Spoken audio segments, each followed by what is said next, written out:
During my childhood, my family was like a drop of water in a vast river, never remaining in one location for long. We settled in Rhode Island when I was 8, and there we remained until I went to college in Colorado Springs. Most of my memories are rooted in Rhode Island, but there are fragments in the attic of my brain which belong to the various homes we had lived in when I was much younger. Most of these memories are unclear and pointless, chasing after another boy in the backyard of a house in North Carolina, trying to build a raft to float on the creek behind the apartment we rented in Pennsylvania, and so on. But there is one set of memories which remains as clear as glass, as though they were just made yesterday. I often wonder whether these memories are simply lucid dreams produced by the long sickness I experienced that spring, but in my heart, I know they are real. We were living in a house just outside the bustling metropolis of New Vineyard, Maine, population 643. It was a large structure, especially for a family of 3. There were a number of rooms that I didn't see in the 5 months we resided there. In some ways, it was a waste of space, but it was the only house on the market at the time, at least within an hour's commute to my father's place of work. The day after my 5th birthday, attended by my parents alone, I came down with a fever. The doctor said I had mononucleosis, which meant no rough play and more fever for at least another 3 weeks. It was horrible timing to be bedridden. We were in the process of packing our things to move to Pennsylvania, and most of my things were already packed away in boxes, leaving my room barren. My mother brought me ginger ale and books several times a day, and these served the function of being my primary form of entertainment for the next few weeks. Boredom always loomed just around the corner, waiting to rear its ugly head and compound my misery. I don't exactly recall how I met Mr. Widemouth. I think it was about a week after I was diagnosed with mono. My first memory of the small creature was asking him if he had a name.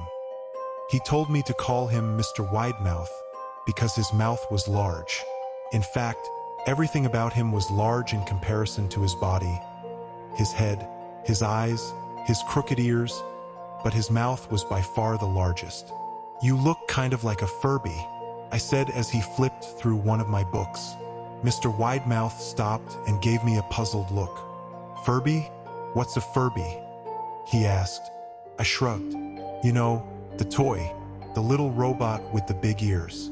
You can pet and feed them, almost like a real pet." "Oh," Mr. Widemouth resumed his activity. "You don't need one of those. They aren't the same as having a real friend." I remember Mr. Widemouth disappearing every time my mother stopped by to check in on me. "I lay under your bed," he later explained. "I don't want your parents to see me because I'm afraid they won't let us play anymore." We didn't do much during those first few days. Mr. Widemouth just looked at my books, fascinated by the stories and pictures they contained. The 3rd or 4th morning after I met him, he greeted me with a large smile on his face. "I have a new game we can play," he said. "We have to wait until after your mother comes to check on you, because she can't see us play it. It's a secret game." After my mother delivered more books and soda at the usual time, Mr. Widemouth slipped out from under the bed and tugged my hand. "We have to go to the room at the end of this hallway," he said. I objected at first, as my parents had forbidden me to leave my bed without their permission. But Mr. Widemouth persisted until I gave in.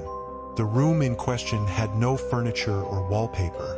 Its only distinguishing feature was a window opposite the doorway. Mr. Widemouth darted across the room and gave the window a firm push, flinging it open. He then beckoned me to look out at the ground below. We were on the 2nd story of the house, but it was on a hill, and from this angle the drop was farther than 2 stories due to the incline. "I like to play to pretend up here," Mr. Widemouth explained. "I pretend that there is a big, soft trampoline below this window, and I jump. If you pretend hard enough, you bounce back up like a feather. I want you to try." I was a 5-year-old with a fever, so only a hint of skepticism darted through my thoughts as I looked down and considered the possibility. "It's a long drop," I said, "but that's all a part of the fun. It wouldn't be fun if it was only a short drop. If it were that way, you may as well just bounce on a real trampoline." I toyed with the idea, picturing myself falling through thin air only to bounce back to the window on something unseen by human eyes. But the realist in me prevailed. Maybe some other time, I said. I don't know if I have enough imagination. I could get hurt. Mr. Widemouth's face contorted into a snarl, but only for a moment.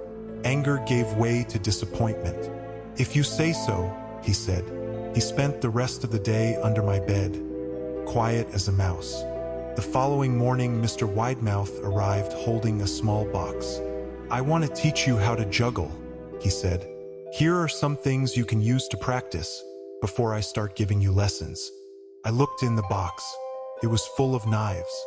My parents will kill me, I shouted, horrified that Mr. Widemouth had brought knives into my room, objects that my parents would never allow me to touch. I'll be spanked and grounded for a year. Mr. Widemouth frowned. It's fun to juggle with these. I want you to try it. I pushed the box away. I can't. I'll get in trouble. Knives aren't safe to just throw in the air.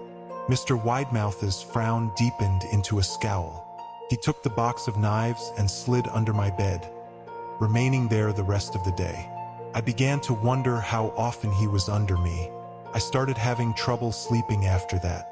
Mr. Widemouth often woke me up at night, saying he put a real trampoline under the window, a big one that I couldn't see in the dark.